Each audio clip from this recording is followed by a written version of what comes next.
Bismillahirrahmanirrahim. Alhamdulillahirabbil alamin. Wassalatu wassalamu ala al-mab'uts rahmatan lil alamin. Nabiyina Muhammad wa ala alihi wa sahbihi wa man tabi'ahum bi ihsan ila yaumiddin. Amma ba'd.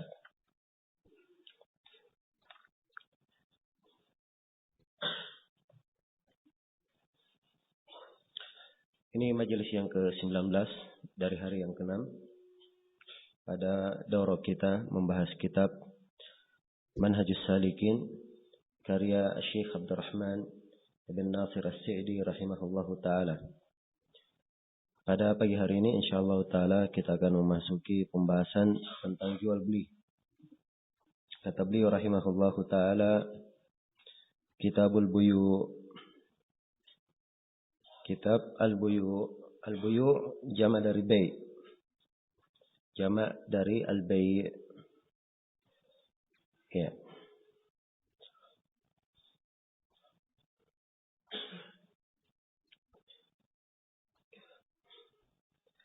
Dal-bay' secara bahasa adalah mubadalatu malin bimalin.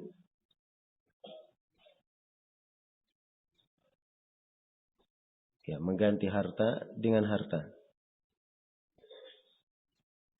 Mengganti harta dengan harta.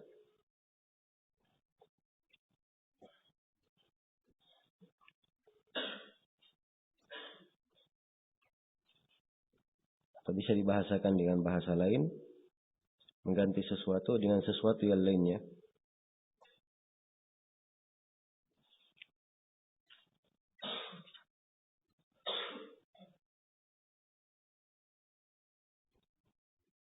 Atau di sebagian buku fikih dibahasakan dengan dia mengeluarkan bayaran dan mengambil imbalannya. Dan kata al-bay' dalam bahasa Arab itu dari kata yang digunakan untuk dua makna. Dua makna yang bertentangan. Jadi bay' bisa diartikan bermakna dia menjual, dan bay' bisa diartikan bermakna membeli. Ya. Ini dari penggunaan dari sisi bahasa. Adapun dari sisi istilah, ada beberapa definisi di kalangan para ulama di dalam pembahasannya untuk secara istilah. Ya. Di antara definisi adalah apa yang disebutkan dari kalangan ulama Syafi'iyah bahwa al-bay' adalah muqabalatu malin bimalin ala wajhin makhsus. Mengganti harta dengan harta dengan bentuk yang tertentu. Ya, ini definisi agak ringkas tapi terlalu global. Tidak dirinci wajhun makhsus. Ya. Dan di antara definisi yang bagus juga adalah definisi di kalangan ulama Hambaliyah. Mereka katakan bahwa al-bay' adalah mubadalatu malin atau manfaatin mubaha bimithli ahadihima ala ta'bid min ghairi riba wa qardin. Bahwa jual beli adalah mengganti harta dengan harta. Mengganti harta dengan harta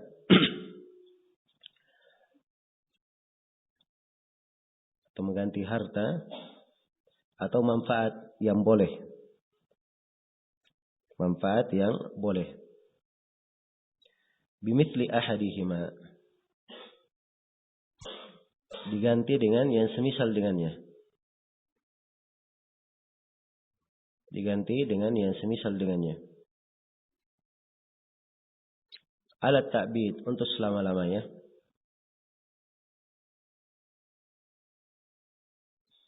Ya.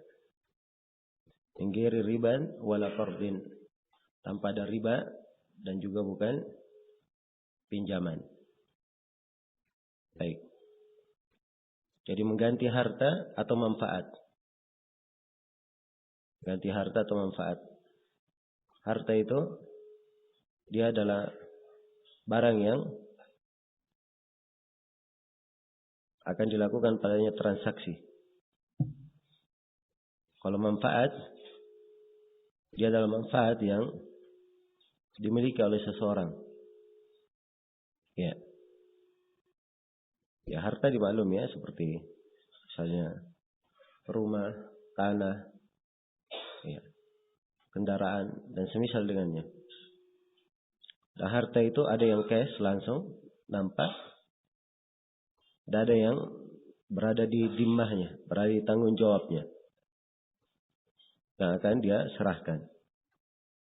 Kalau misalnya dia orang yang membuat, atau dia adalah pabrik, ya, apabila dipesan darinya sebuah barang, maka boleh ada akad terhadap barang yang sudah jelas apa yang dipesan, dan itu ditanggung jawabnya.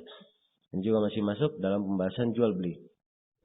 Ya, manfaat, contohnya, dia punya tanah, ya, kemudian dia sewakan bagi siapa yang ingin lewat di situ. Atau dia punya kamar, dia punya rumah, dia sewakan bagi siapa yang ingin tinggal di situ. Nah, jadi ini yang dimaksud dengan manfaat. Jelas ya? Kalimat alat ta'bid untuk selama-lamanya. Jadi kepemilikan selama-lamanya. Ya, tadi kalau diserahkan misalnya tanah untuk lewat, maka mungkin tadi saya bahasakan dengan bahasa disewa, kurang ini ya, kurang detail. Ya, mungkin dia jual manfaatnya. Sekarang dia punya tanah, ya, tanah ini dia peruntukkan untuk lewat. Tanah milik dia, tapi manfaat lewat dia telah jual. Tidak boleh dilarang siapa yang membelinya untuk lewat di situ. Ya, dikata misalnya ada orang yang rumahnya di belakang, jauh dari jalan raya, dan untuk sampai ke jalan raya dia harus melewati tanah orang. Ya, maka boleh saja dia beli manfaat lewat di situ. Tapi tanah tetap milik siapa? Si pemilik. Ya. Kalau dia tidak tabid, akadnya tidak selama-lamanya, maka ini di dalam pembahasan bab sewa menyewa yang akan datang nanti. Tanpa ada riba, ya tidak ada riba di dalamnya. Sebab dari syarat jual beli tidak boleh ada riba. Dan kita akan terangkan. Qardin, dan juga bukan pinjaman. Sebab jual beli itu untuk selama-lamanya. Ya. Baik, ini definisi secara global tentang jual beli. Syekh di sini rahimahullah, ya sebenarnya banyak pembahasan yang beliau uraikan. Tapi pembahasan-pembahasan ini beliau kadang cantumkan di dalam pembahasan mengenai syarat. Ya. Baik. Karena itu kita di modul yang kita sebutkan hanya kita terangkan judul-judul global saja, walaupun ada rincian-rincian pembahasan lagi di bawahnya. Baik. Kita beri catatan di sini ada 6 pembahasan pokok dari apa yang diuraikan oleh Syekh di awal Kitabul Buyu'. Yang pertama, dasar hukum jual beli. Kata beliau, al-aslu fihi al-hillu. Asal pada jual beli adalah halal. Ya. Jadi ini asalnya. Jual beli itu asalnya diperbolehkan.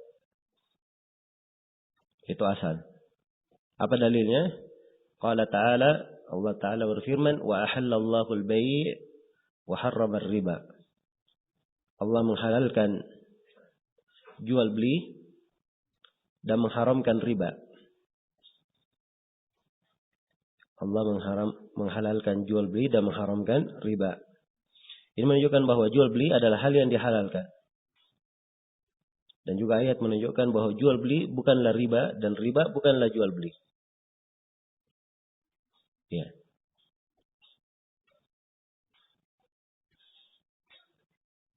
Dan ayat juga menunjukkan bahwa asalnya dalam jual beli adalah boleh, halal, kecuali kalau ada dalil yang melarang. Kecuali kalau ada dalil yang melarang, barulah tidak diperbolehkan. Nah, ini dalil dari ayat Al-Quran dan hadits-hadits Nabi Sallallahu Alaihi Wasallam juga menunjukkan tentang hal ini. Dan sepakat para ulama tentang halalnya jual beli. Ya.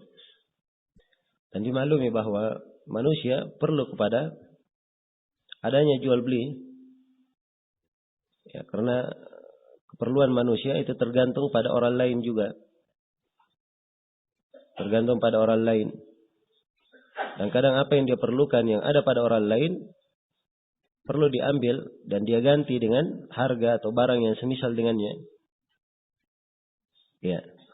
Maka ini mengharuskan adanya jual beli antara sesama mereka. Karena itu syariat kita yang penuh dengan kemaslahatan menghalalkan jual beli dan dijadikan sebagai kaidah dasar di dalam jual beli adalah halal. Ya. Kemudian dalam jual beli ini Syekh rahimahullah menjelaskan cakupan pembahasan jual beli.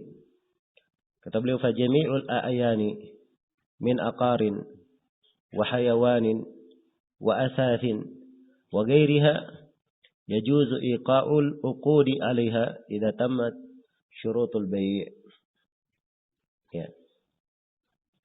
Kata beliau fajami'ul a'yan, semua a'yan. Ya, a'yan itu adalah sesuatu atau barang. Nah, dia barang. Seluruh barang min aqarin. Apakah dia akar? Ya. Akar itu kepemilikan yang tidak berpindah. Seperti rumah, bumi, rumah, tanah, ya, kebun. Atau hayawan atau hewan. Ya. Hewan ini digunakan untuk hewan ternak dan selainnya. Wa ghairiha. Ya. Baik, wa hayawan wa asas. Da asas. Ya. Asas ini perabot-perabot, ya, seperti misalnya karpet, ya, baju, gelas-gelas, bejana-bejana, ya, dan semisal dengannya. Wa ghairiha dan selainnya, yajuzu iqa'ul uqudi 'alaiha, boleh untuk melakukan akad di atasnya. Ya. Boleh dilakukan akad di atasnya. Idza tammat syurutul bai', apabila syarat jual beli telah sempurna. Apabila syarat jual beli telah sempurna. Ya. Jadi cakupan pembahasan jual beli ini luas sekali. Ya. Cakupannya dia mencakup segala sesuatu yang diperdagangkan dan mungkin dilakukan akad padanya apabila syarat-syaratnya telah terpenuhi. Ya. Dan sini Syekh menegaskan bahwa jual beli itu mempunyai syarat-syarat.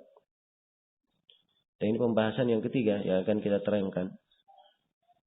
Ya, dan penguraian syarat-syarat ini sebenarnya banyak rincian di dalamnya. Ya, dan syarat-syarat, mengetahui syarat-syarat jual beli ini adalah kaidah dasar di dalam memahami fikih jual beli. Dalam memahami fikih jual beli. Oke, ini pembahasan ya penting untuk diperhatikan. Baik, kita bahas uraian Syekh di sini. Beliau memulai pembahasan yang ketiga, yaitu syarat-syarat dan ketentuan jual beli. Ya. Kata beliau famin a'zami syurut, dari syarat yang paling penting. Ini menunjukkan bahwa beliau tidak menyebutkan seluruh syarat. Tapi beliau sebutkan syarat yang terpentingnya. Ya. Dan memang dari syarat yang disebutkan oleh para fuqaha itu adalah syarat-syarat global yang harus terpenuhi pada seluruh akad jual beli. Harus terpenuhi pada seluruh akad jual beli. Dan untuk akad-akad jual beli tertentu disyaratkan syarat-syarat yang lain.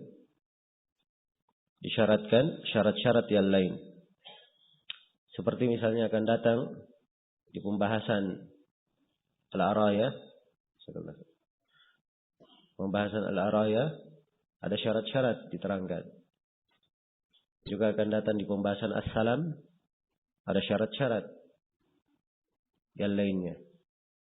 Maka di sini penyebutan syarat-syarat global dan Syekh hanya menyebutkan syarat yang terpentingnya. Ya, beliau di sini menyebutkan 5 syarat. Ya, syarat yang pertama ridha antara kedua belah pihak. Kata beliau ar-ridha liqaulihi ta'ala berdasarkan firman Allah Ta'ala illa an takuna tijaratan an taradhim minkum. Kecuali kalau dia adalah perdagangan, perniagaan yang muncul dari salin ridha antara sesama kalian. Ya. Maka disyaratkan bahwa jual beli tersebut ada salin ridha antara si penjual dan si pembeli.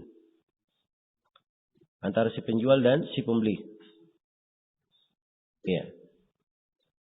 Dan ini menunjukkan tidak bolehnya atau tidak syahnya akad kalau di dalamnya ada paksaan. Kalau di dalamnya ada paksaan. Ya. Jelas ya? Kecuali kalau paksaannya dengan kebenaran lain lagi masalahnya. Itu akan datang nanti di pembahasan yang lain tentang masalah orang yang dipaksa menjual hartanya untuk menutupi hutang-hutangnya. Ya. Maka yang seperti ini lain pembahasannya. Sebab dia di sini sebenarnya dipaksa untuk suatu hal yang benar. Kemaslahatan untuk para pemilik piutang dan kemaslahatan untuk dia juga. Jelas ya? Secara umum, riba, salin riba, ini adalah hal yang penting di dalam akad jual beli. Ya. Baik. Ini syarat yang pertama. Ar-riba. Kemudian syarat yang kedua, kata Syekh alla yakuna fiha gharar wa jahala. Tidak boleh ada gharar dan jahala di dalamnya. Nah, gharar artinya sesuatu yang tidak jelas. Sesuatu yang tidak jelas. Ya. Jahala artinya sesuatu yang tidak diketahui. Sesuatu yang tidak diketahui. Nah. Baik. Ini syarat yang kedua. Tidak boleh ada gharar, ketidakjelasan, dan tidak boleh ada jahalah. Kenapa? Apa dalilnya? Dalilnya adalah hadits riwayat Muslim. Kata beliau, "Li'anna an-nabiyya sallallahu alaihi wasallam naha an bai'il gharar." Sebab Nabi sallallahu alaihi wasallam melarang dari bai'al gharar. Ya, jual beli dengan cara gharar. Yang mengandung bentuk gharar, ketidakjelasan.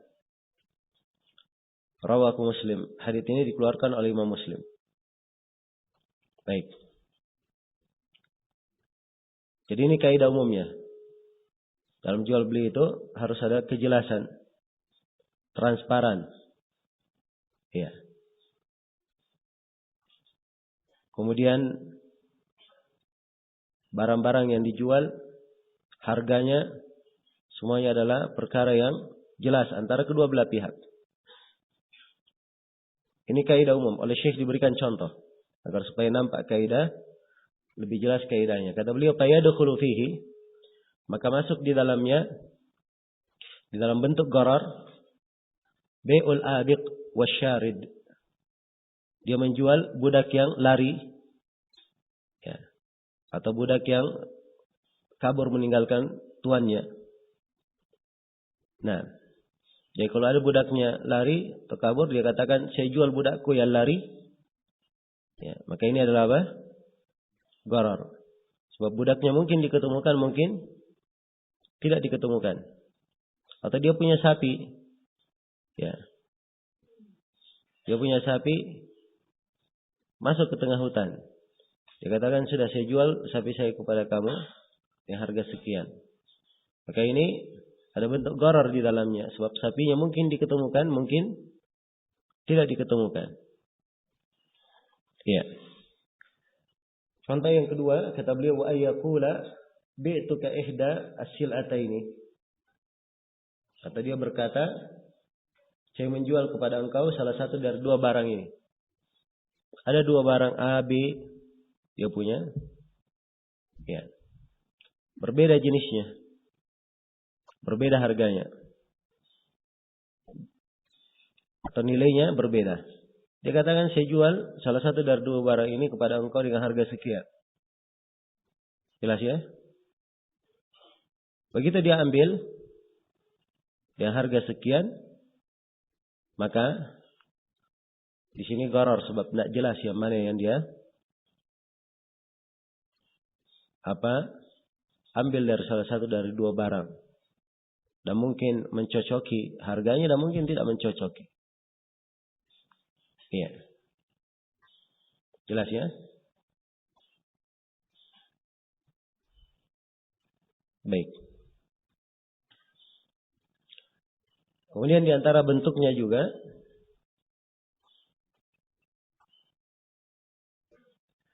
kata beliau, au bi miqdari ma tablughul hafa minal ardi aw nahwihi. Ya. Atau dengan kadar apa yang sampai kepadanya batu dari bumi atau yang semisalnya. Ya, misalnya dia katakan saya jual tanah ini kepada kamu ya sejauh lemparanmu. Ya kalau dia melempar di mana lemparannya jatuh itu tanahnya dia jual dengan harga sekian. Ya sudah tentukan harga. Ya lemparannya mungkin dekat, mungkin jauh. Ya. Dan ini bentuk dari gharar. Jelas ya? Wa nahwihi dan yang semisal dengannya. Ya, semisal dengannya ada di pembahasan jual beli juga. Kalau misalnya seorang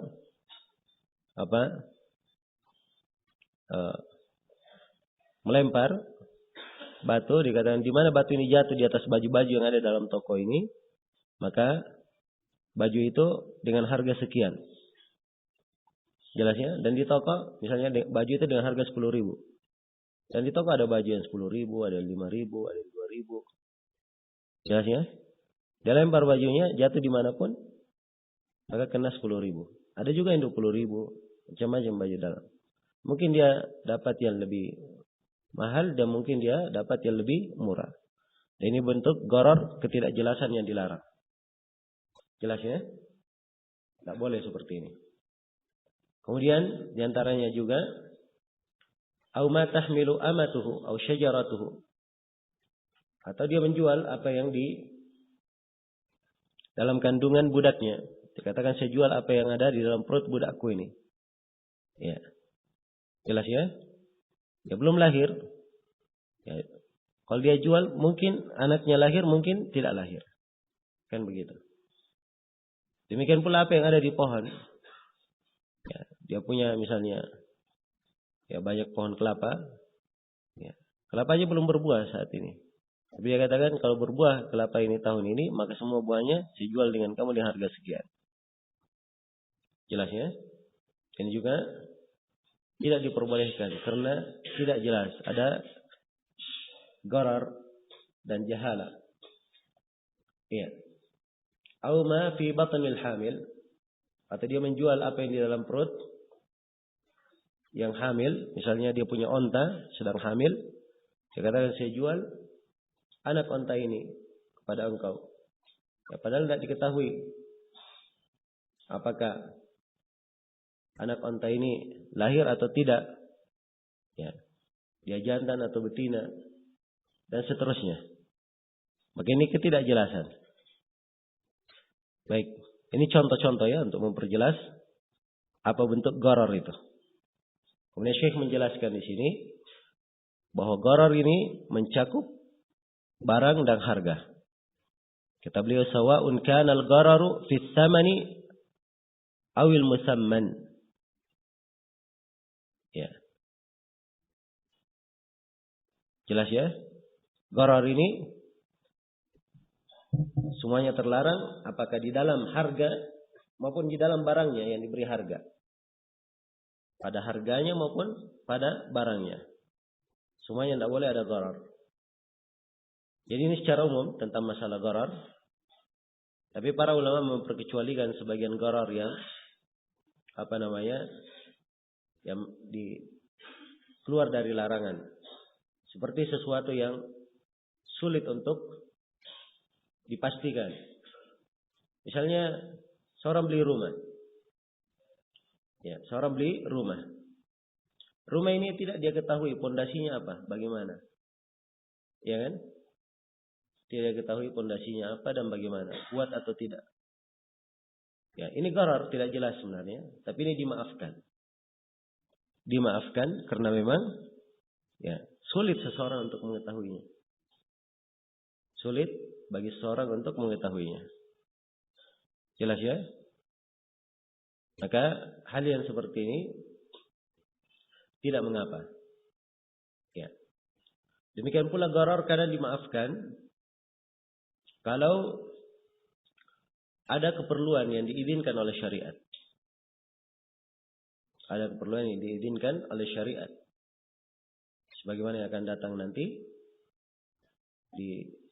misalnya contoh di pembahasan araya, ya, korma yang berada di pohon atau rutab yang berada di pohon, korma kuning yang berada di pohon ditukar dengan korma yang sudah matang di darat atau di pemilikan ditukar.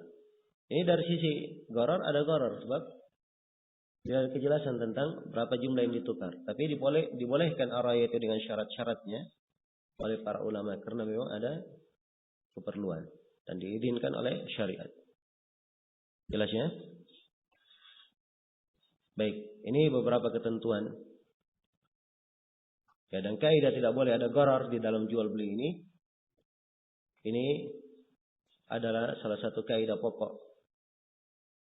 Salah satu kaidah pokok. Ya. Sebab barang yang dilarang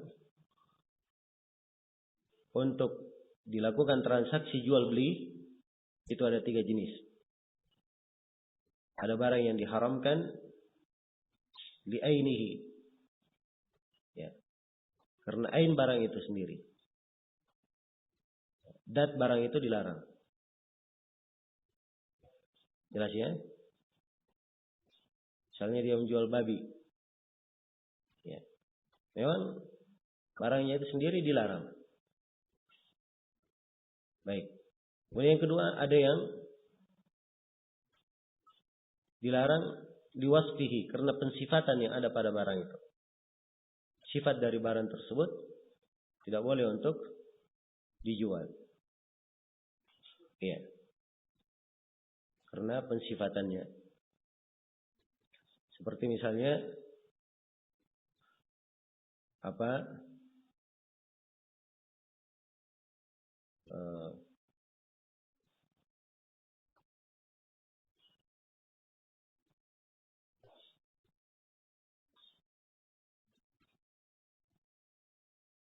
dia menjual barang misalnya, dia menjual pisau misalnya untuk dipakai membunuh orang. Ya, pisau itu sendiri boleh diperjualkan. Tapi di sini karena pensifatan dijual dan tujuan pemakaiannya adalah salah, maka ini tidak diperbolehkan. Ya. Kemudian yang ketiga dikasbihi. Ya, dia diharamkan karena hasilnya. Dan ini hal-hal yang diharamkan karena karena jenis penghasilan yang salah, Ini kembali kepada 3 pembahasan. Yang pertama karena ada kezaliman di dalamnya. Yang kedua karena ada gharar di dalamnya. Yang ketiga karena ada riba di dalamnya. Jelas ya? Maka pembahasan tentang gharar ini pembahasan yang penting dan salah satu dasar di dalam pembahasan jual beli. Baik, ini syarat yang ketiga. Syarat yang keempat kata Syekh, wa yakuna al-aqidu malikan lisyai' atau ma'dunan lahu fihi. Ya. Wa ma'dunan lahu fihi. Wa huwa baligun akilun rasyid. Ya, di sini Syekh menggabungkan 2 syarat sekaligus ya. Bahwa orang yang melakukan akad dia memiliki barang itu atau diizinkan untuk melakukan transaksi pada barang. Ya. Ini syarat. Wa huwa balighun aqilun rasyid. Ini juga sebenarnya syarat yang dibahasakan oleh ahli fikih dengan kata jaizut tasarruf. Ya. Orang yang melakukan akad itu adalah orang yang diizinkan boleh untuk melakukan transaksi. Sebab ada orang tidak boleh melakukan transaksi. Jelas ya? Jadi global yang disebutkan di sini mungkin bisa dikatakan 2 syarat sekaligus. Ya. Kalau dihitung 1 saja tidak ada masalah. Jadi si pemilik pertama orang yang melakukan akad dia harus memiliki sesuatu itu. Ya. Apakah si pembeli maupun si penjual? Si penjual dia memiliki barang. Ya. Kalau si pembeli uang yang dia pakai itu adalah uang miliknya. Atau dia diizinkan untuk hal tersebut. Memang bukan miliknya, tapi sudah diizinkan dia menjualnya. Ya. Apakah dia sebagai wakilnya atau sebagai kawan bisnisnya atau yang semisal dengan itu. Nah, jadi disyaratkan harus masuk ke dalam kepemilikan. Sebab Nabi sallallahu alaihi wasallam bersabda dalam hadits Hakim bin Hizam, "La tabi' ma laysa 'indak." Jangan kamu menjual sesuatu yang tidak berada di sisimu. Ya. Dan sepakat para ulama bahwa seorang yang menjual apa yang dia tidak miliki itu adalah hal yang akad yang batil. Jelas ya? Baik. Jadi harus dia miliki barang tersebut. Ya. Kalau misalnya dia ada barang saudaranya, ya, rumah saudaranya dikatakan saya jual rumah ini, padahal milik saudaranya. Ya. Ini tidak diperbolehkan kecuali kalau saudaranya mengizinkan. Ya. Jelas ya? Baik.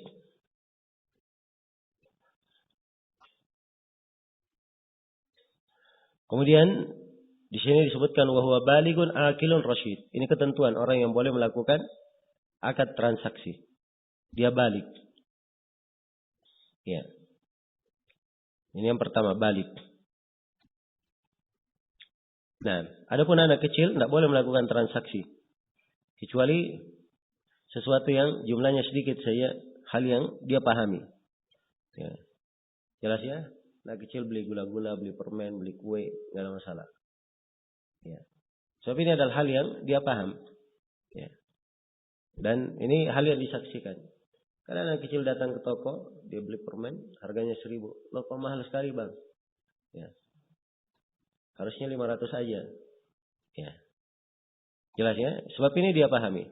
Tapi kalau anak kecil transaksi, beli mobil, beli rumah, ya. Maka ini tidak diperbolehkan. Baik.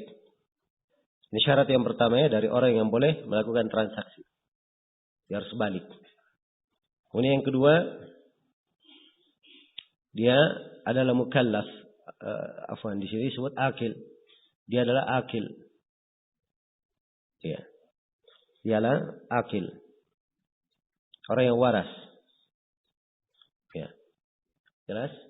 Kalau terjadi transaksi, ada orang yang tidak waras, misalnya ada orang yang gila, dia jual rumahnya dengan harga 1 juta, ya, maka ini tidak syah jual belinya. Jelas ya? Kemudian dia adalah rasyid. Ini syarat yang ketiga. Dia adalah rasyid. Rasyid itu dia sudah pandai menggunakan hartanya. Dia sudah pandai menggunakan hartanya. Jelas ya? Ya. Baik. Nanti kata misalnya ada orang yang dia beli motor dengan harga 100 juta, motor Yamaha harganya 15 juta, dia beli 100 juta. Ya. Maka ini ghairu rasyid. Dia tidak pandai menggunakan hartanya. Ya, permen dibeli dengan harga 1 juta, ya, misalnya. Maka ini ghairu rasyid. Jelas ya? Baik. Maka Syekh di sini menjelaskan dia memiliki barang dan dia juga orang yang boleh melakukan transaksi. Harus orang yang boleh melakukan transaksi. Baik. Kemudian syarat berikutnya, sebutkan di sini tentang syarat tidak boleh ada riba. Syekh. Ini pembahasan yang panjang di dalam hal ini.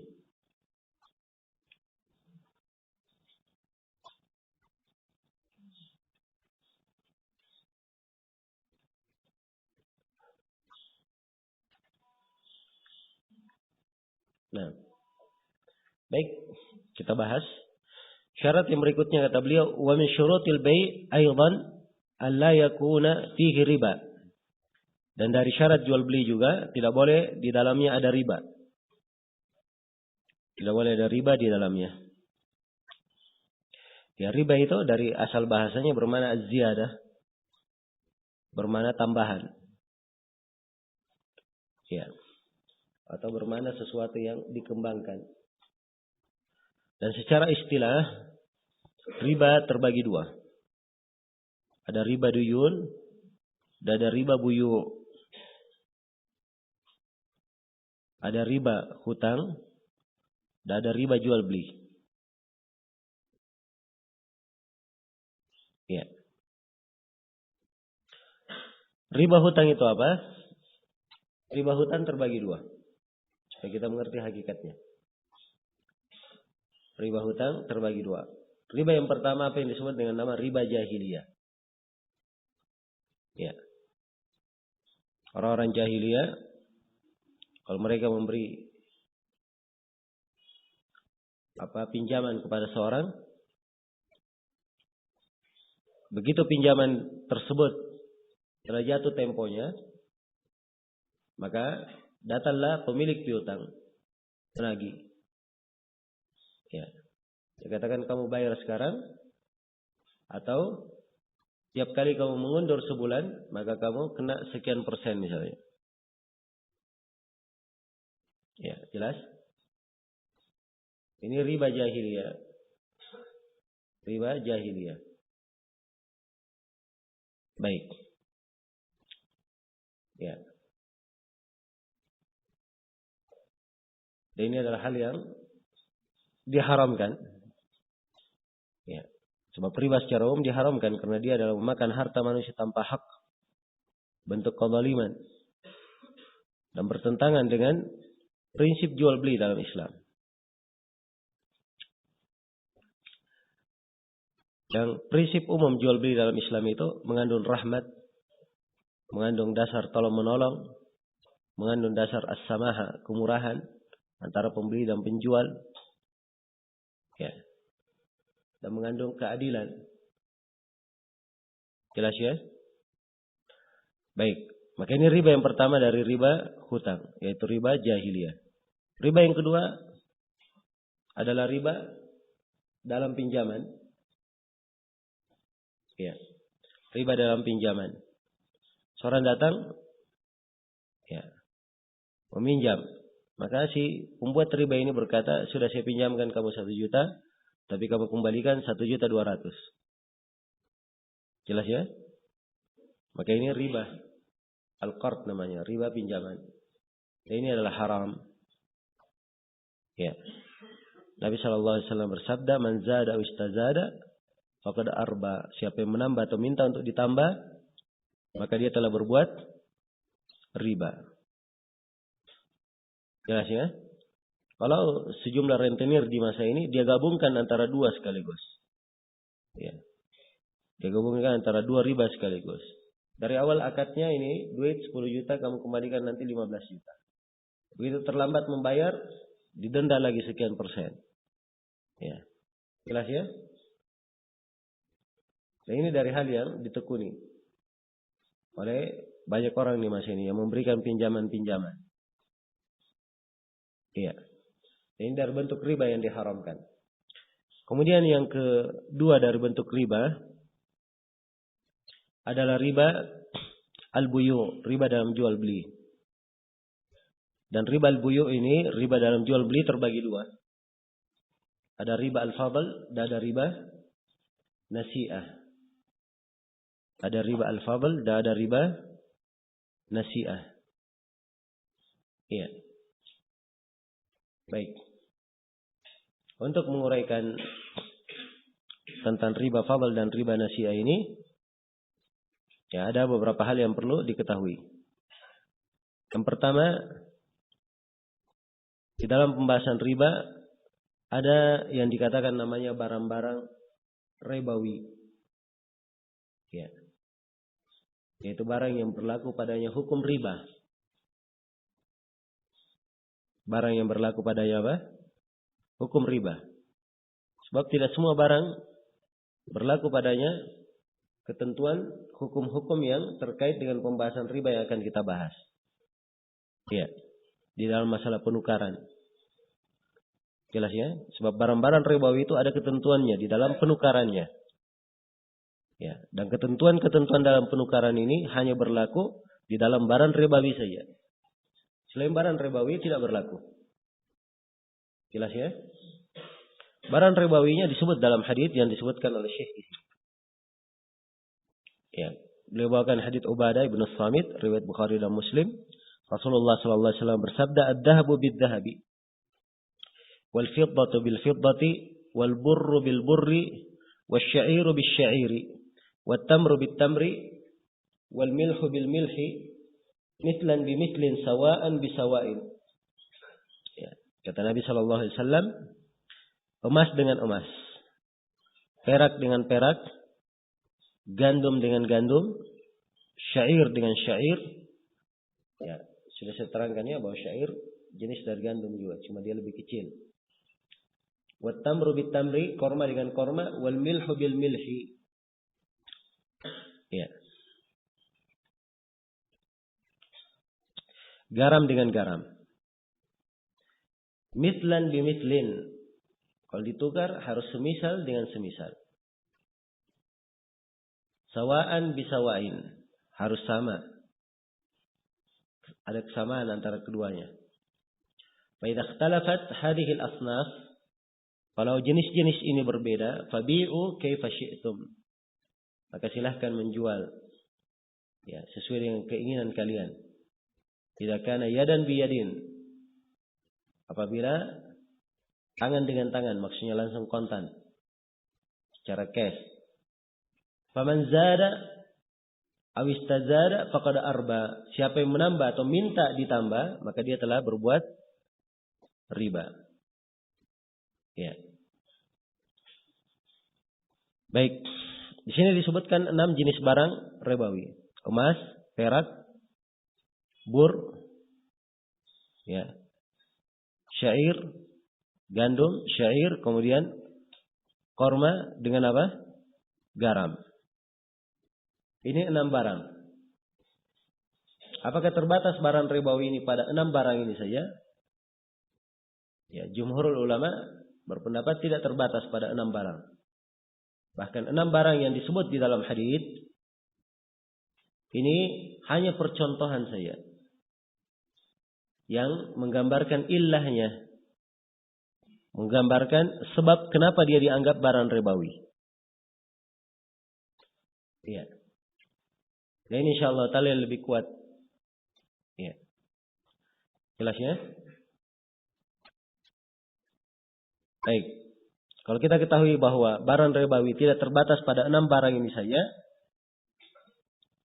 maka di sini muncul pembahasan yang kedua. Ya, bagaimana cara mengetahui bahwa sebuah barang itu adalah barang ribawi selain dari 6 barang ini? Bagaimana cara kita mengetahuinya? Ya. Jawabannya bahwa diketahui dengan mengenal ilahnya. Mengenal sebab ia dianggap sebagai barang ribawi. Ya, sekarang di sini ada emas, ada perak. Emas dan perak ini tentunya tidak dimakan. Jelas ya? Jadi dipisahkan. Emas dan perak, pembahasan tersendiri. Bur, syair, korma, dan milih. Semuanya adalah barang yang apa? Dimakan. Maka ini dipisahkan. Ya. Jadi ada dua pengelompokan di sini. Yang pertama, emas dan perak. Emas dan perak apa ilahnya? Apa sebabnya dia dianggap sebagai barang ribawi? Ya. Nah, di sini ada beberapa pendapat di kalangan para ulama. Ya. Dan yang benarnya bahwa ilah emas dan perak itu dianggap barang ribawi karena mutlaqus samaniyah. Karena dia mempunyai nilai tukar. Jadi bisa dijadikan sebagai alat transaksi. Jelas ya? Ini sebabnya dia dihitung sebagai barang ribawi. Ya. Maka seluruh barang yang lainnya yang mempunyai nilai tukar ini mempunyai hukum seperti hukum apa?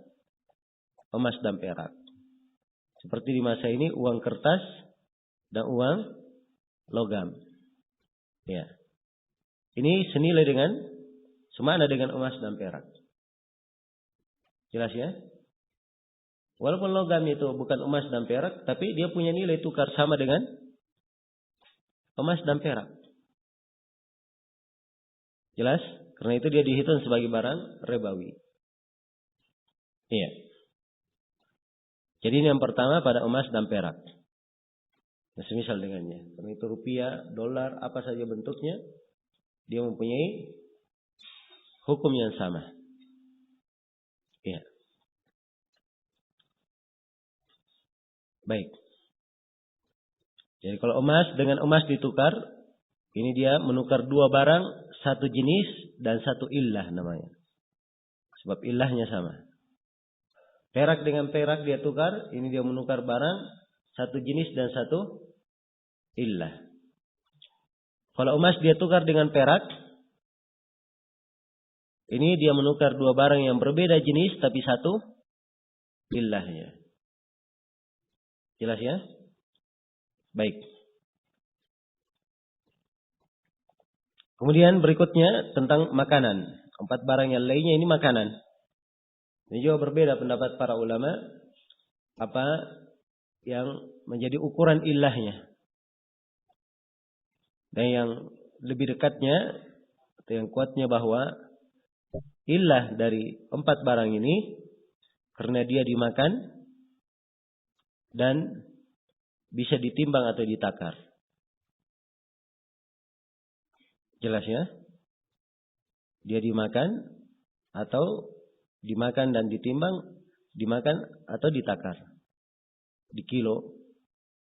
Ya. Jelas ya? Maka keluarlah dari sini apa yang tidak dimakan. Seperti baju misalnya. Ya, baju dimakan atau tidak? Ya, tidak dimakan.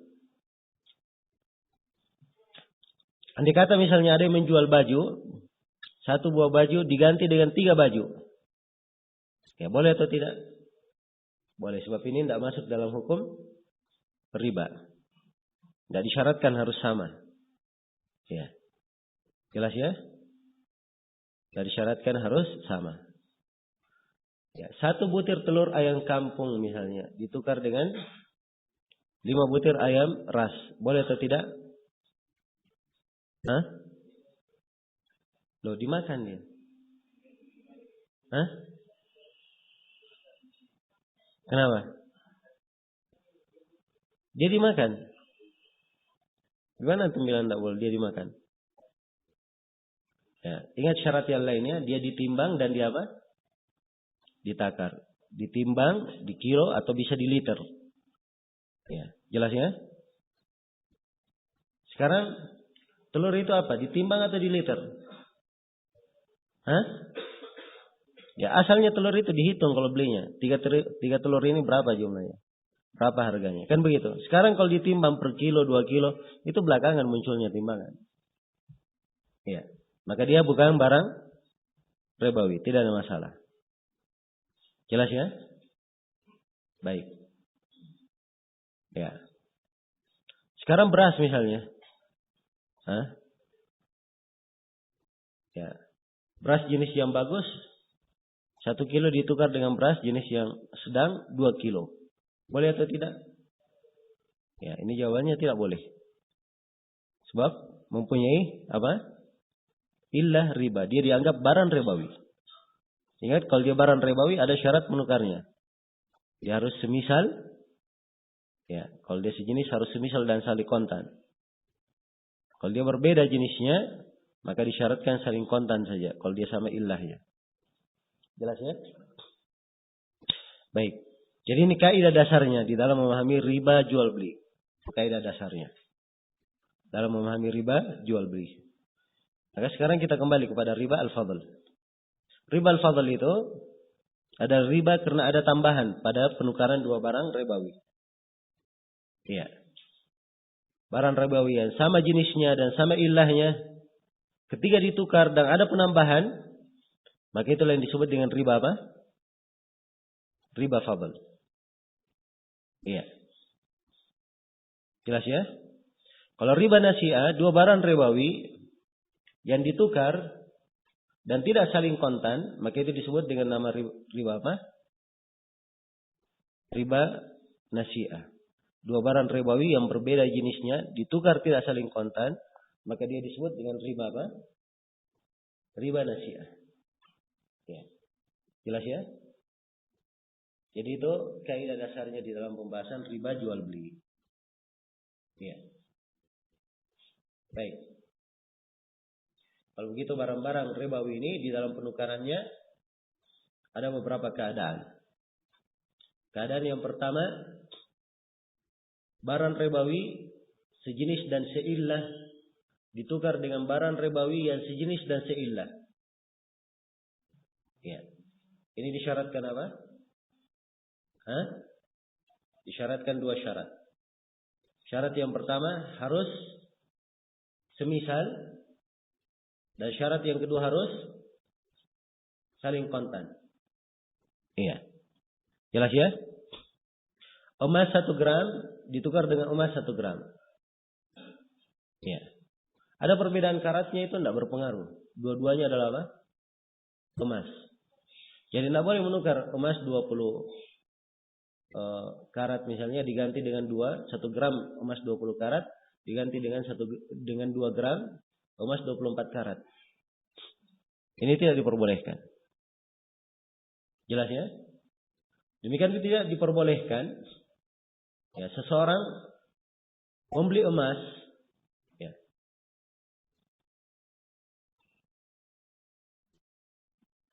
Apa dia menukar 1 gram emas 22 karat ditukar dengan 1 gram emas 24 karat. Tapi nanti besok diambil. Ya. Ini juga tidak diperbolehkan karena tidak apa? Kontan. Jelas sampai sini. Ini keadaan yang pertama. Ya, ini contoh pada emas ya. Contoh lainnya misalnya pada korma. Korma ditukar dengan korma. Ya. Korma itu banyak jenisnya. Harganya juga berbeda-beda.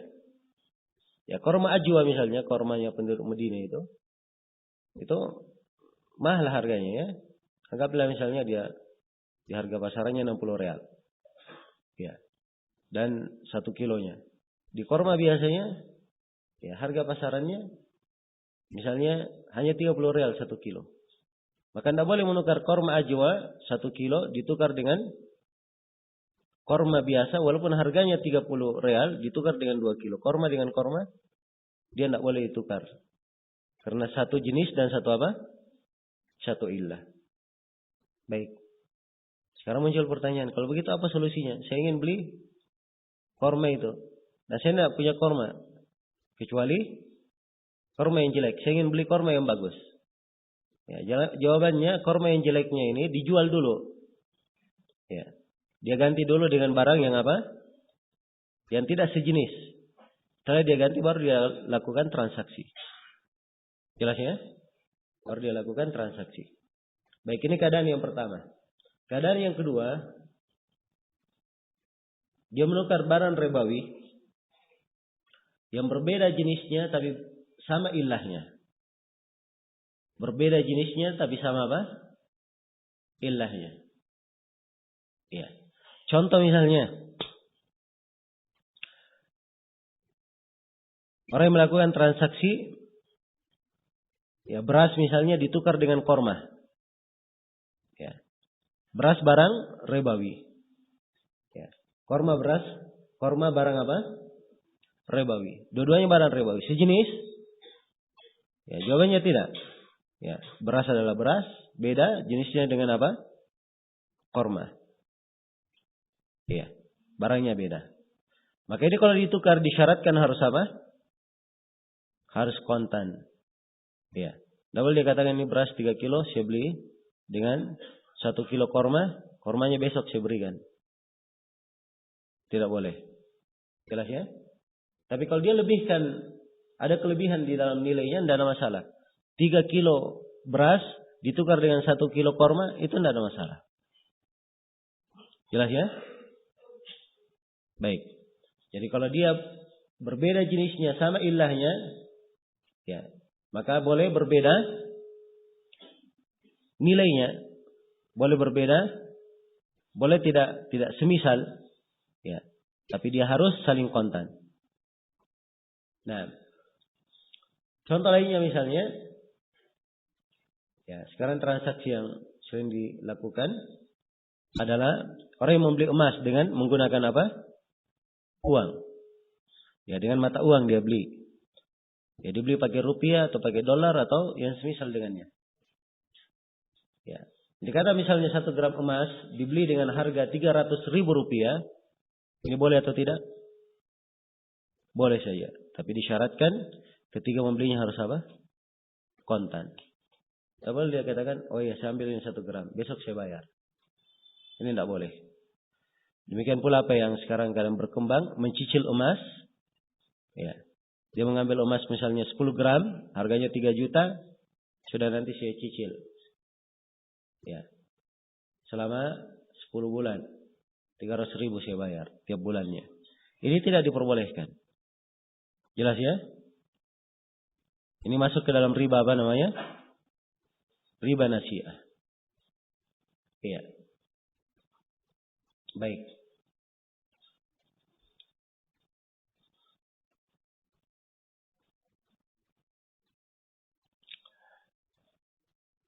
Kemudian keadaan yang ketiga adalah seorang yang menukar dua barang. Dua barang ribawi tapi berbeda jenis dan berbeda ilahnya. Berbeda jenis dan berbeda apa? Ilahnya. Misalnya ada yang membeli emas misalnya. Ya. Dia beli dengan korma. Atau korma dibeli dengan emas. Ini korma 1 kilo. Atau korma 10 kilo misalnya. Dia beli dengan 1 gram emas. Ya boleh atau tidak? Hah? Boleh. Apa yang disyaratkan padanya? Hah? Syarat apa yang disyaratkan? Harus saling kontan? Tidak harus saling kontan. Sebab beda jenis dan apa? Ilahnya. Di sini sudah bebas. Sama seperti antum mau beli korma pakai duit. Oh ini korma sambil dulu. Besok saya bayar. Tidak ada masalah. Ya, saya bayar pakai rupiah. Tidak ada masalah. Sebab ini berbeda apa? Jenis dan berbeda ilahnya. Ini keadaan yang ketiga ya. Jadi kalau berbeda, dua barang ribawi ditukar berbeda jenis dan berbeda ilahnya, maka itu tidak ada masalah. Tidak disyaratkan syarat apapun. Baik, keadaan yang keempat. Barang ribawi ditukar dengan barang yang bukan ribawi. Ya, ini disyaratkan syarat apa? Ini juga tidak ada syarat. Ya. Sebab barang ribawi ditukar dengan barang yang bukan ribawi. Ini tidak ada syarat apapun. Keadaan yang kelima, bukan barang ribawi ditukar dengan bukan barang ribawi. Ini bebas juga, tidak ada syarat apapun. Ini 5 keadaan di dalam penukaran. Insyaallah tidak ada keadaan yang lainnya. Jelas ya? Karena itu kaidah-kaidah di dalam riba ini penting untuk diketahui. Ya paling tidak dia kenal apa itu riba, barang-barang ribawi, cara penukaran dan seterusnya. Dia mengenalnya. Ya. Ini kadang tidak disadari. Sebentar selalu dianggap ini, tapi masuk dalam kehidupan kadang tidak disadari. Ya. Nah, baik.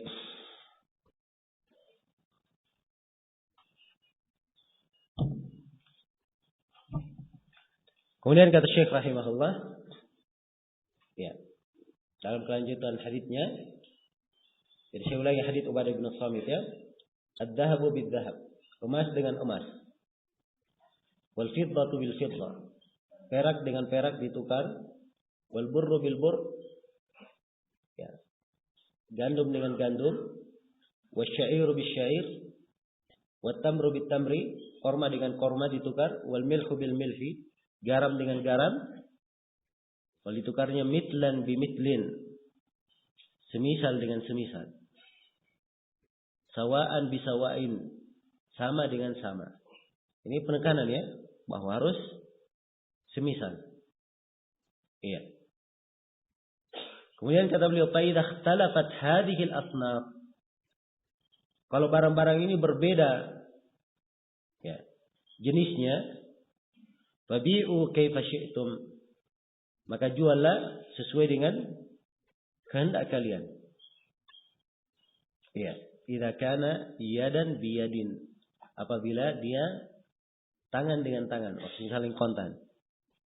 Ya, ini tadi pembahasan riba apa? Yang pertama pembahasan riba al-fadl.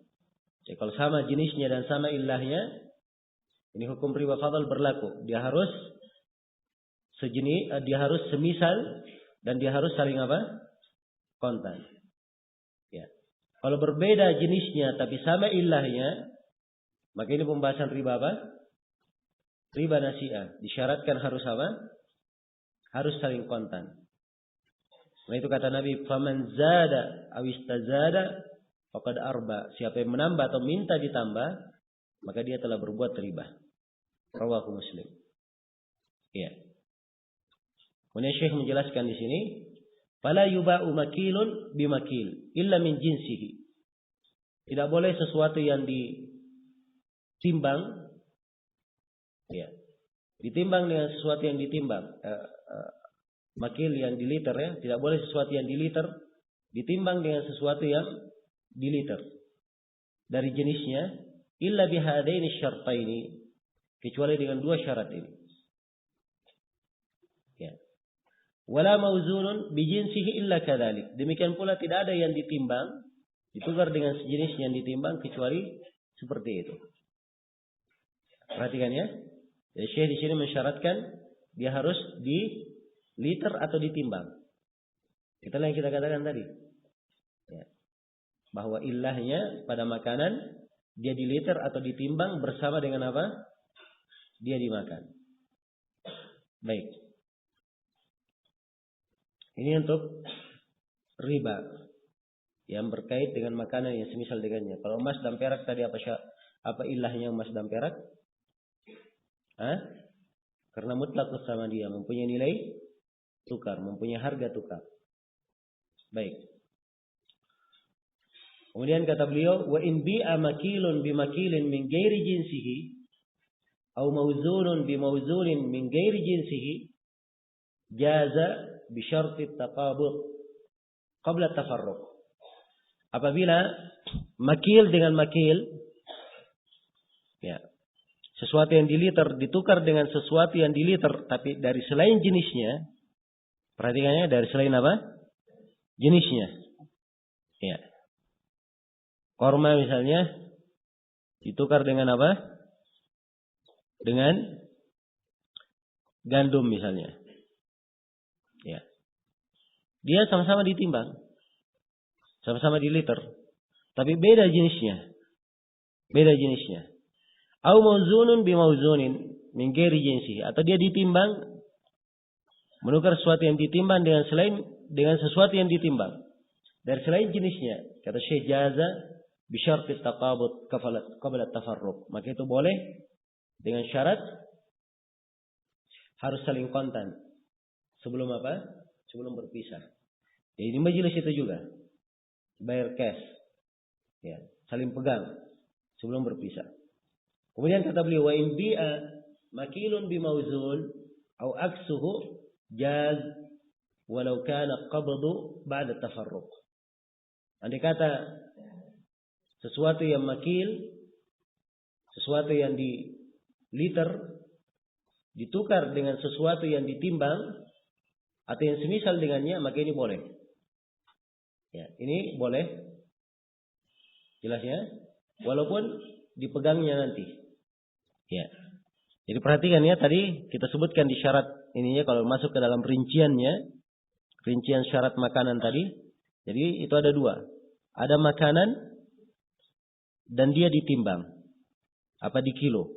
Ada makanan dan dia ditakar atau di liter. Jadi kalau dia makanan di liter ditukar dengan makanan yang ditimbang, ini tidak ada masalah. Tidak disyaratkan syarat apapun. So, berbeda jenis dan berbeda apa? Berbeda ilahnya. Jelas ya? Ya, baik.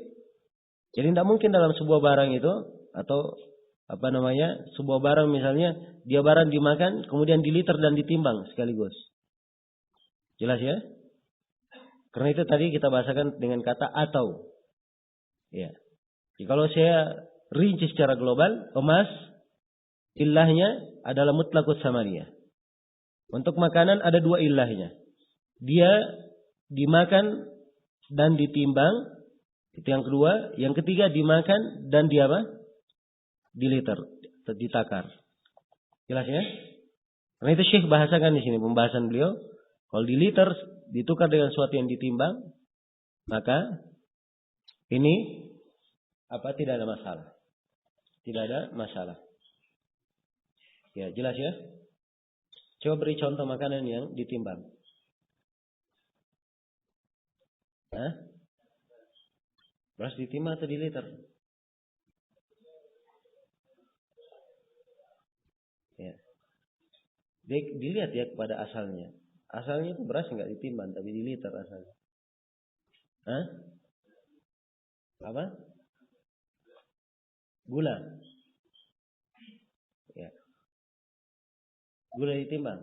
Ya kalau gula merah ya. Ya. Baik. Jelas ya, kalau misalnya ada yang tukar gula merah, ya. Dia dimakan dan ya,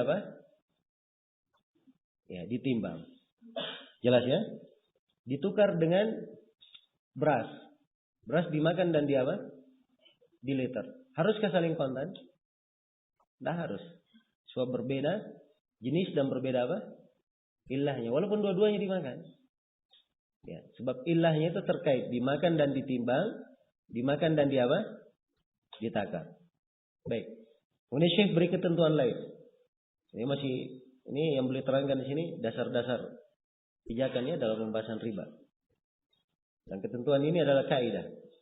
Kata beliau wal jahlu bit tamasul kal ilmi bit tafadul. Ya. Adanya kejahilan, ketidaktahuan tentang kesamaan itu hukumnya sama saja kalau dia mengetahui adanya penambahan. Ya. Dia ketahui adanya penambahan. Jelas ya? Baik. Kita beri contoh supaya jelas. Sekarang barang riba misalnya. Kalau misalnya kita tukar 1 kilo korma ditukar dengan 2 kilo korma. Ini ada tambahan atau tidak? Ada tambahan. Kita tahu ada tambahan. Kemudian terjadi penukaran. Hukumnya apa? Riba atau bukan? Hukumnya riba. Baik. Jelas ya? Sekarang saya menukar korma. Ya. Korma basah dan korma kering. Rutab dengan korma. Rutab masih basah. Korma yang sudah matang, sudah kering. Jelas ya? Ya. Ditukar sama-sama 1 kilo. Jelas ya? Sama-sama 1 kilo. Tapi ini sama atau tidak? Ya. Karena itu Nabi Shallallahu Alaihi Wasallam, mungkin akan datang hadisnya disebut oleh Syekh. Ya. Kalau korma basi ini kering, dia akan menjadi berapa kilo? Ini kan tidak diketahui. Ya. Maka tidak mengetahui adanya kesamaan itu sama saja hukumnya. Dia dianggap riba. Sama saja hukumnya kalau kita mengetahui ada apa? Ada tambahan. Ya. Dan ini kaidah penting dalam pembahasan riba. Jelas ya? Baik. Ini diingat ya, wal jahlu bit tamatul kal ilmi bit tafadul. Ya. Baik, dikasih contoh di sini oleh Syekh rahimahullah. Kama nahan Nabi sallallahu alaihi wasallam an bai'il muzabanah. Sebagaimana Nabi sallallahu alaihi wasallam melarang dari bai'al muzabanah, menjual al-muzabanah. Apa itu al-muzabanah? Beliau wa huwa syira'ut tamri bit tamri fi ru'usin nakhli. Ya. Yaitu membeli korma dengan korma di atas di atas yang masih berada di pohonnya. Ada korma sudah matang di pohon. Ya. Kemudian dia katakan korma yang berada di pohon ini saya beli dengan 10 kilo korma yang sekarang sudah siap. Ya. Jelas ya? Mungkin saja ada seorang yang mau karena saya capek lagi kalau memetiknya. Ya. Ya enggak apa-apa saya ambil korma ini langsung jadi. Atau misalnya dia punya tamu. Ya. Sudah kita tukar saja. Korma yang di pohon itu saya bayar dengan ini. Ini tidak boleh. Sebab dia nggak tahu ini semisal atau tidak. Jelas ya? Ketidaktahuannya semisal atau tidak itu sama saja. Kalau dia tahu bahwa itu lebih. Hukum ribanya sama. Baik. Kemudian Syekh membuka di sini pembahasan lain. Juga masih terkait dengan kaidah ini. Al-jahlu bit tamathul kal ilmi bit tafadul. Ya, kata beliau wa rakhasa fi bai'il araya biharsiha fi maduna 5 awsuq lil muhtaji ila rutabi wala thamana indahu yashtari bihi biharsiha. Rawahu Muslim. Ya. Kemudian kata Syekh dan Nabi membolehkan pada bai'il araya, pada bai'il araya. Nah, al-araya jama dari ariyah. Jama dari ariyah. Ya, tentang definisinya ini akan diterangkan. Ya. Dia adalah penukaran korma basah rutab yang berada di pohon ditukar dengan korma yang sudah matang yang berada di darat. Jelas ya? Kalau yang pertama tadi ini sama-sama korma yang sudah matang. Sudah matang di pohonnya ditukar dengan korma yang sudah matang di mana? Di darat. Ini yang tadi yang muzabanah. Tapi ini berbeda. Ini masih basah di atas pohon ditukar dengan korma apa? Yang kering di mana? Di darat. Baik. Kata Syekh dibolehkan atau Nabi membolehkan bai'il araya ini. Jadi penukaran korma basah dengan korma kering di darat ini disebut dengan nama apa? Istilah al-ariyah atau al-araya. Itu istilahnya. Dia dibolehkan oleh Nabi. Ya. Dibolehkan oleh Nabi. Tapi dengan beberapa ketentuan. Pertama biharsiha. Dengan dihars. Diperkirakan. Ya, saya sudah terangkan kemarin bagaimana cara hars itu. Ya. Ini cara menebak jumlah buahnya berapa. Nah, ini bentuk dari keahlian ya. Bentuk dari keahlian. Ya. Sekarang saja antum perhatikan orang-orang yang beli buah, ya kelapa, ya di kota saya yang biasa kadang penjual-penjual mangga itu, ya datangi rumah-rumah orang yang punya pohon mangga berbuah, ya dia bisa tebak, ya dia bisa tebak. Ini buahnya sekian, jelas ya, sebab keahlian, mereka punya keahlian. Sama dengan korma, ya dilihat pohonnya, kemudian dari pohon itu dilihat tangkai-tangkainya sudah bisa ditebak. Ini hasilnya sekitar sekian. Jelas ya? Maka disyaratkan syarat pertama dia dihars. Cara penukarannya dengan dihars. Jadi kalau misalnya korma yang di pohon ini sudah dihitung. Oh ditakar. Oh ini misalnya korma di pohon satu pohon ini nilainya dia adalah misalnya 30 kilo. Jelas ya? Maka ditukarlah dia di darat dengan korma matang berapa? 30 kilo. Ya, jadi ini syarat pertama di harf. Kemudian syarat yang kedua, fi maduna khamsati ausuk. Kalau terjadi penukaran, itu hanya dibolehkan kalau kurang dari 5 ausuk. 5 ausuk berapa sok kemarin? Satu wasak itu berapa sok? 60 sok. Jadi 60 kali 5, 300 sok. Jadi harus kurang dari 300 sok. Jelas ya? Jumlahnya. Kalau kapal lebih daripada 5 ausuk, tidak boleh ditukar. Ya, dengan bentuk araya ini. Ini syarat yang kedua. Kemudian syarat yang ketiga, lil muhtaji ila rutabi. Syaratkan dia perlu kepada rutab. Ya. Jelas ya? Ada orang yang punya pohon korma. Kormanya semuanya masih basah. Demikian pula ada orang yang punya korma di darat. Kormanya semuanya korma matang. Dia perlu makan korma apa? Korma basah. Dia tidak punya uang untuk membelinya. Ini dikatakan muhtaj. Dia butuh. Dia perlu. Maka ini tidak ada masalah. Ya. Jadi syarat yang ketiga harus apa? Ada keperluan. Dia perlu kepada korma basah. Kemudian syarat yang keempat, disyaratkan dia tidak punya uang untuk membelinya. Ya. Karena itu Nabi katakan di sini, wala samana indahu yashtari bihi biharsiha. Dan dia tidak punya saman. Dia tidak punya duit atau uang untuk membelinya. Ya, jadi 4 syarat. Ya. Kalau dia punya korma kering, ya, dia punya duit, ingin dia tukar korma kering ini dengan korma basah, ini tidak boleh. Karena dia punya uang untuk apa? Untuk membelinya.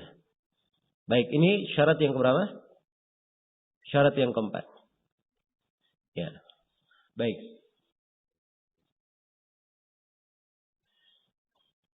Syarat yang kelima disyaratkan harus ada at-taqabud. Ya. Saling kontan. Sebab ini menukar sesuatu apa? Dua barang apa? Ribawi. Ya. Dua barang ribawi. Maka disyaratkan dia harus saling kontan. Maka ini 5 syarat untuk bolehnya bai'il araya. 5 syarat. Syarat yang pertama dia dihars. Syarat yang kedua kurang dari 5 ausuk. Syarat yang ketiga dia perlu kepada korma basah. Syarat yang keempat dia tidak punya duit untuk membeli. Dan syarat yang kelima harus saling pegang, saling kontan sebelum berpisah. Baik. Dan tidak boleh dikatakan sudah. Ya, kamu makan dulu, saya makan dulu korma kamu ini 1 pohon. Nanti saya bayar sekian. Dengan apa? Dengan korma kering. Ini tidak diperbolehkan. Baik, selesai sudah tentang syarat riba ini. Ini syarat yang keempat. Kemudian Syekh rahimahullah menjelaskan syarat yang kelima. Syarat yang kelima, kata beliau, wa minasy syuruti alla yaqa'al aqdu ala muharramin syar'an. Ya. Dan dari syurut tidak boleh akad itu terjadi pada sesuatu yang diharamkan secara syariat. Diharamkan secara syariat. Ya. Dan saya sudah sebutkan ya, bahwa pengharaman dalam jual beli itu ada karena diharamkan lidatihi atau li'ainihi, ada yang diharamkan liwasfihi, dan ada yang diharamkan di apa? Likasbihi. Ini 3 pengharaman. Jadi tidak boleh melakukan akad pada sesuatu yang diharamkan secara syariat.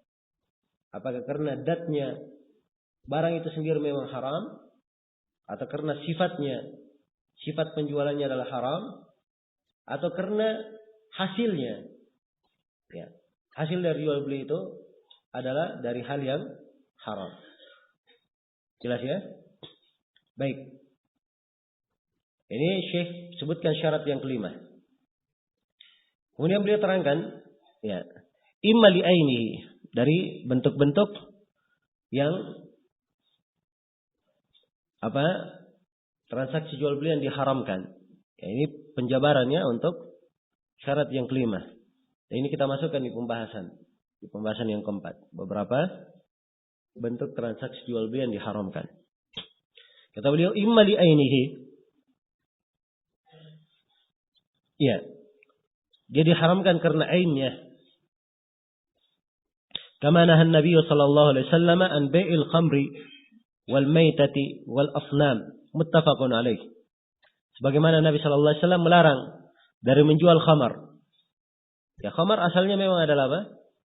Haram. Wal maita, bangkai, menjual bangkai. Asalnya memang adalah apa? Haram. Wal asnam, dan menjual patung. Sebab patung asalnya memang adalah apa? Ya, haram. Ya, kecuali kalau patungnya sudah hancur, berkeping-keping menjadi kerikil. Ya, maka ini namanya menjual kerikil, bukan lagi menjual patung. Jelas ya? Baik. Muttafaqun alaih. Haditsnya riwayat Bukhari dan Muslim. Ya. Ini dalam hadits Jabir ya. Baik. Syekh di sini yang membawakan maknanya. Kemudian beliau katakan wa imma lima yatarattabu alaihi min qati'atil muslim. Ya, ini dijual karena haram karena apa? Karena sifatnya. Ya. Kama nahan Nabi sallallahu alaihi wasallam anil bai' ala bai'il muslim wa syira' ala syira'ihi wan najash, muttafaqun alaih. Ya. Dan hal yang diharamkan itu kadang karena bisa mengakibatkan memutuskan silaturahmi, memutuskan hubungan dengan muslim yang lainnya. Terjadi pertikaian, percekcokan. Karena itu Nabi melarang dari seorang transaksi di atas jual beli saudaranya. Ya. Jelas ya? Dilihat seorang pembeli masih transaksi dengan si A, penjual. Masih tawar menawar. Oh, ini barang harganya 10.000. Ya. Harganya 10.000. Si pembeli berkata, "Ya, ini 9.000 saja." "Enggak, 10.000 saya mau jual." Ya, datang si B berkata, "Sudah, kamu kesini saja. Saya beri harga 9.000." Ya, ini tidak boleh ya. Sebab dia menjual di atas jualan apa? Saudaranya. Tidak diperbolehkan. Yang disyariatkan, biarkan dulu. Ya. Si pembeli dan si penjual tawar menawar. Ya. Kalau setelah itu mereka berpisah, tidak jadi membeli, baru setelah itu dia tawarkan, tidak ada masalah. Tapi kalau dia ikut masuk di dalam, itu artinya dia menjual di atas jualan apa? Saudaranya. Wasyira' ala syira'ihi. Dan dia membeli di atas beliannya. Ya. Saya misalnya datang membeli, ada barang saya ingin beli. Oh, ini bagus harganya. Berapa harganya? Ya. Bagus barangnya, berapa harganya? Oh, ini harganya 100.000. Sudah, saya mau bayar.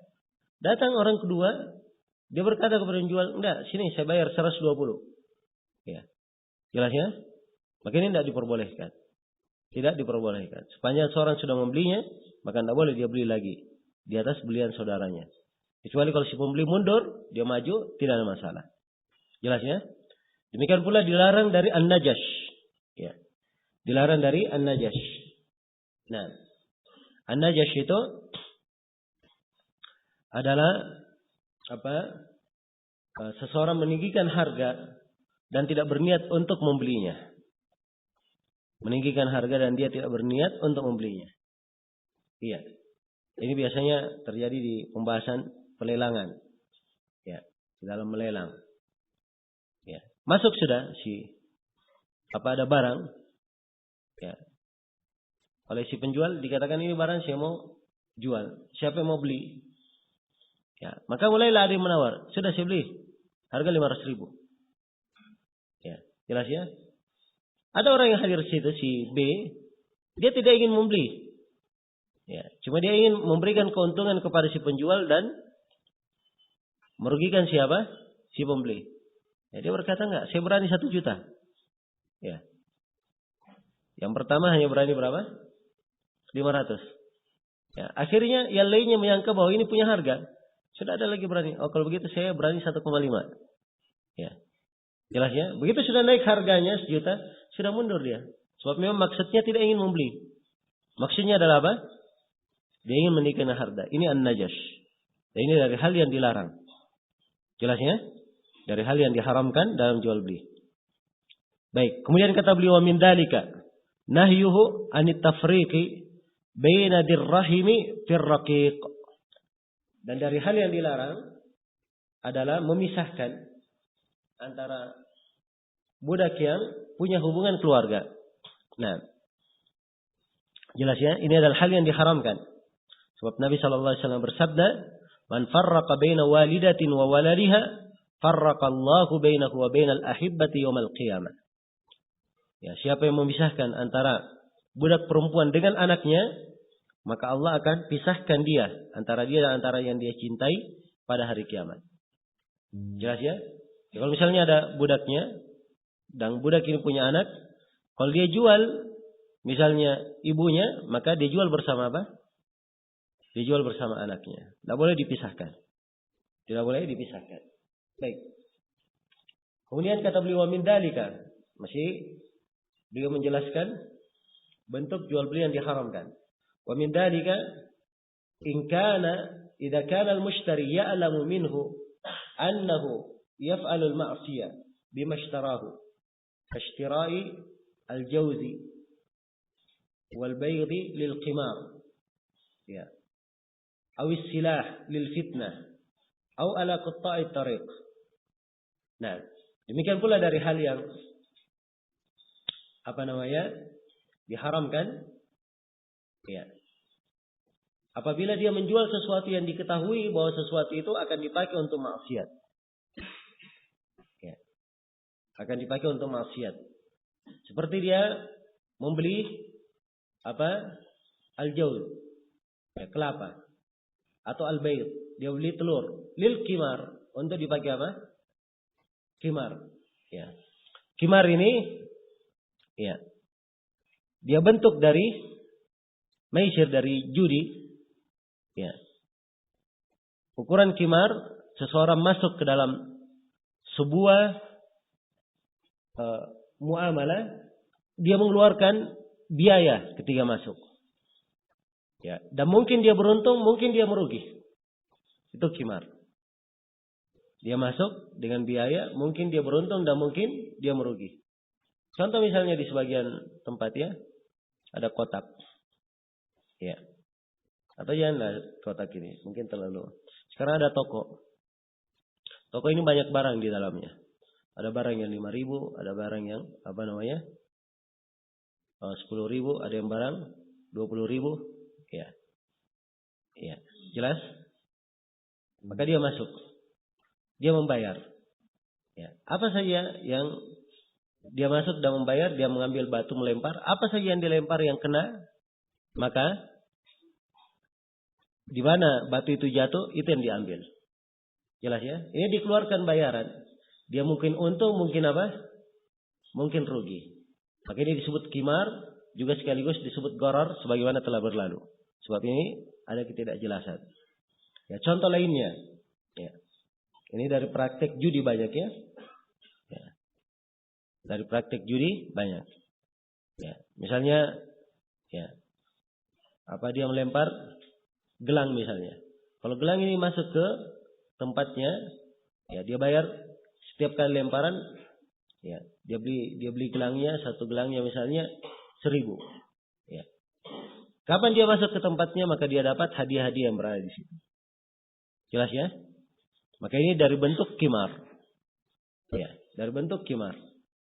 Ya. Dan kadang kimar, ya, hal yang juga kadang terjadi dan tidak disadari. Ya, seperti kadang yang banyak yang terjadi lewat SMS. Ya. Jelas ya? Kirim SMS ke nomor sekian. Ya. Kemudian diundi. Tapi kirim SMS-nya ditetapkan tarif sudah. Ya. Tarifnya 2.000 atau 3.000. Ini dia mengeluarkan biaya. Masuk ke dalam muamalah, dia mungkin beruntung dan mungkin apa? Merugi. Maka ini disebut kimar. Nah, ini banyak sekali contohnya. Ya. Baik. Jadi kalau ada yang membeli seperti ini, barang dia beli untuk kimar, ini tidak boleh. Atau dia beli senjata untuk fitnah. Untuk bunuh orang misalnya, bikin kacauan. Tidak boleh dijual untuknya.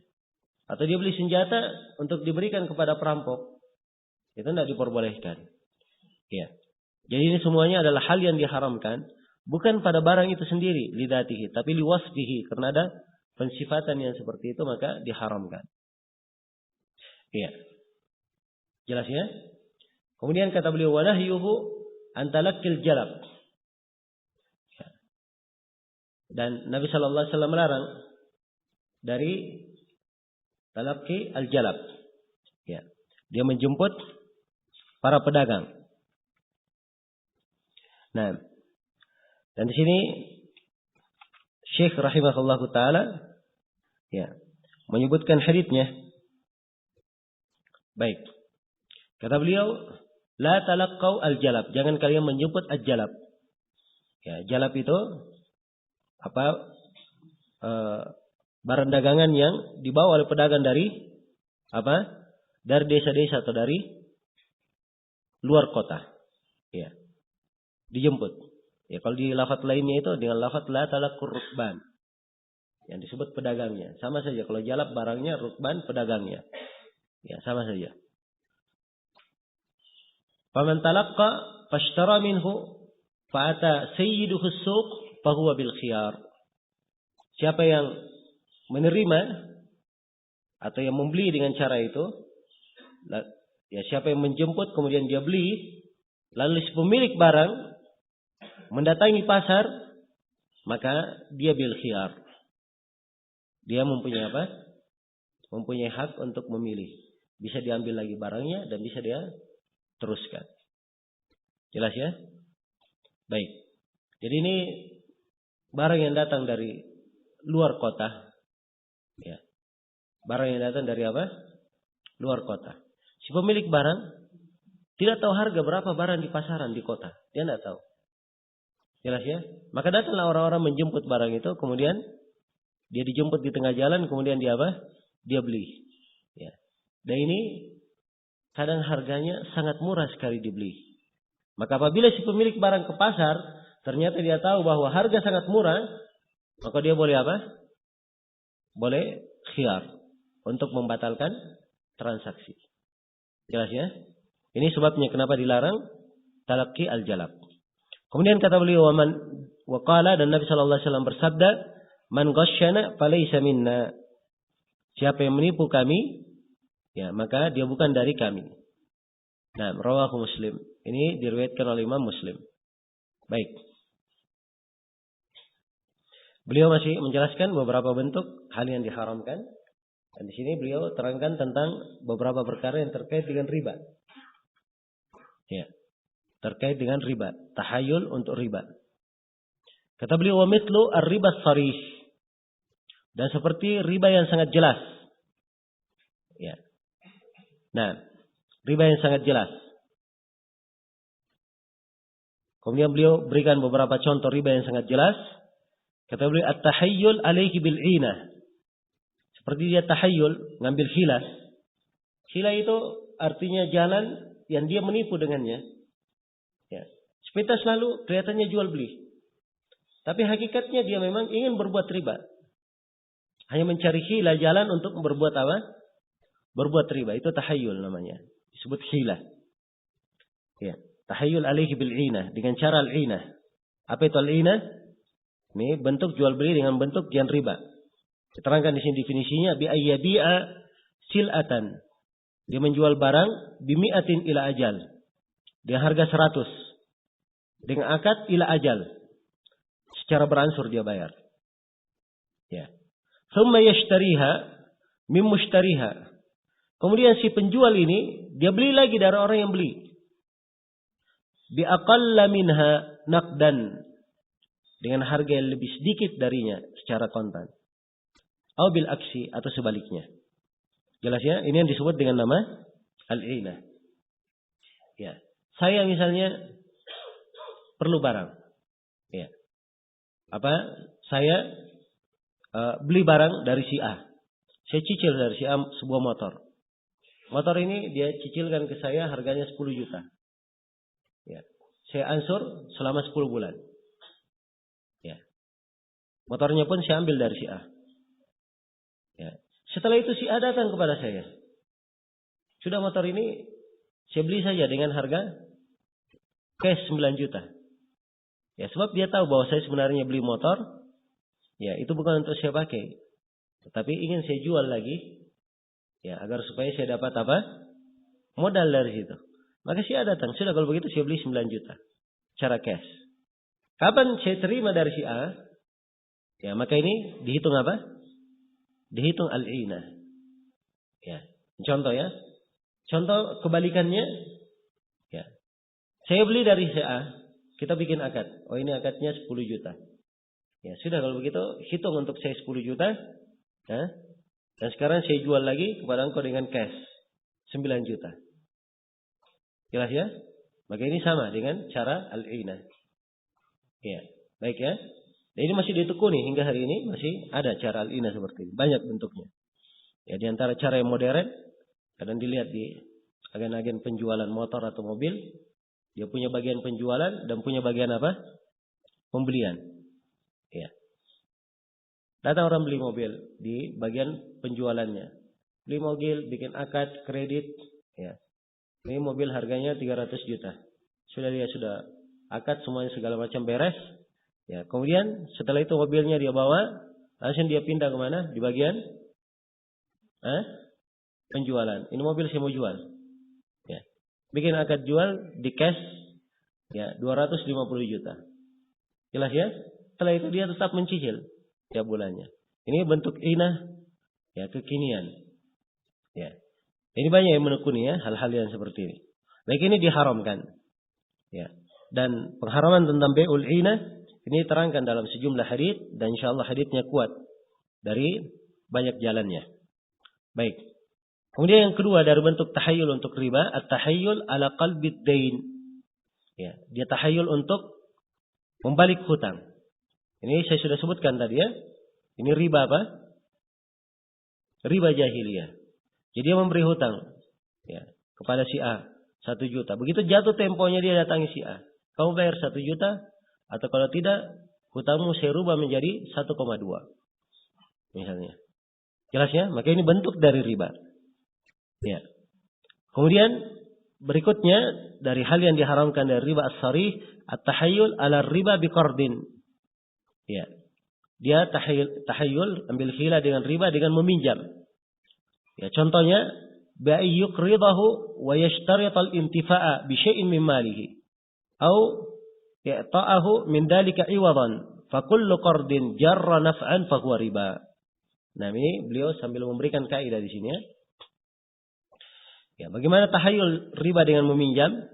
Seperti dia pinjamkan dan dia syaratkan mengambil manfaat sesuatu dari hartanya. Misalnya datang si A, pinjam duit. Oh, saya ingin pinjam duit 10 juta. Ya. Si B berkata, ya tidak apa-apa saya pinjamkan 10 juta. Tapi dengan syarat, ya kamu pinjamkan motormu untuk saya selama kamu meminjam duit ini. Maka ini dihitung apa? Dihitung riba. Ya, sama seperti yang ditekuni sekarang ini. Ya. Ada datang orang, dia katakan, saya mau pinjam duit dengan saya gadekan sawah saya. Dan sepanjang saya belum mengembalikan duit ini, maka sawah saya boleh kamu garap. Jelas ya? Ini pinjaman dengan apa? Dengan manfaat. Dan ini dihitung riba. Ya, demikian pula kalau i'ta'ahu an dzalika iwadan. Kalau dia memberi memberi upah atau ganti atas pinjaman. Sudah pinjamkan saya 1 juta. Nanti saya kembalikan 1,5 juta. Ya, ini ada tambahannya 0,5 juta. Ini iwadan. Jelas ya? Jadi jelas riba. Kaidah dasarnya disebut oleh Syekh di sini, kullu qardin yajurru naf'an fa huwa riba. Setiap pinjaman yang menghasilkan manfaat atau mendatangkan manfaat, maka itu dihitung apa? Dihitung riba. Ya. Ini sebenarnya datang dalam sebuah hadits, tapi haditsnya lemah. Ya, tapi makna yang terkandung di dalam riwayat yang lemah ini adalah makna yang benar. Karena itu dijadikan sebagai kaidah oleh para ulama. Kullu qardin yajurru naf'an fa huwa riba. Jelas ya? Sebab pinjaman itu pembahasannya di bab tabarruat. Ya. di bab seseorang itu memberikan kebaikan, memberikan bantuan dan pertolongan. Ya, begitu dia masuk mengambil manfaat, itu di bab jual beli sudah mengambil keuntungan. Jelas ya? Maka ini tidak diperbolehkan. Tidak diperbolehkan. Baik. Kemudian kata beliau, wa minat tahayyul, dari bentuk tahayyul adalah bai'u huliyyi fiddatin ma'ahu ghairahu bi fiddah. Ya. Au muddi ajwa wa dirhamin bi dirham. Nah. Kemudian kata beliau dari bentuk riba, ya, dari tahayyul untuk riba, ya. Dari tahayyul untuk riba adalah seseorang menjual perhiasan perak, ya. Di mana perhiasan ini, ya, ada sesuatu yang lain bersamanya. Ada sesuatu yang lain bersamanya. Jelas ya? Ada sesuatu yang lain bersamanya. Dia jual dengan perak. Dia jual dengan perak.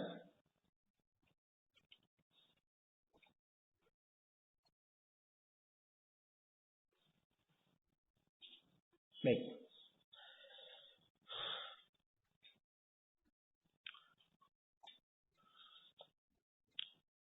Contoh misalnya dia menjual peraknya. Kemudian di dalam perak ini ada sesuatu yang lain bersamanya. Apakah berlian maupun yang lainnya? Ya. Kemudian setelah itu dia hitung secara bersama. Sudah semuanya dihargai dengan perak sama. Jelas ya? Dengan harga perak sama. Maka ini dianggap oleh Syekh sebagai bentuk hila dari riba. Ya, demikian pula muddu ajwa. Ini istilah ya di dalam ahli fikih. Baik, ini mungkin perlu kita detailkan dulu. Mungkin kita undur pembahasannya, insyaallah taala setelah atau jam 9 nanti. Waktunya sudah habis ya. Ini apa ini? Pertanyaan kapan ini? Hah? Semalam. Ya baik, nanti kita jawab sebentar malam.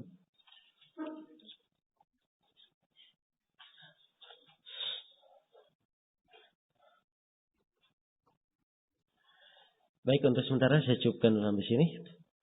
Subhanakallahumma bihamdik, asyhadu an la ilaha illa anta, astaghfiruka wa atubu ilaik, walhamdulillahirabbil alamin.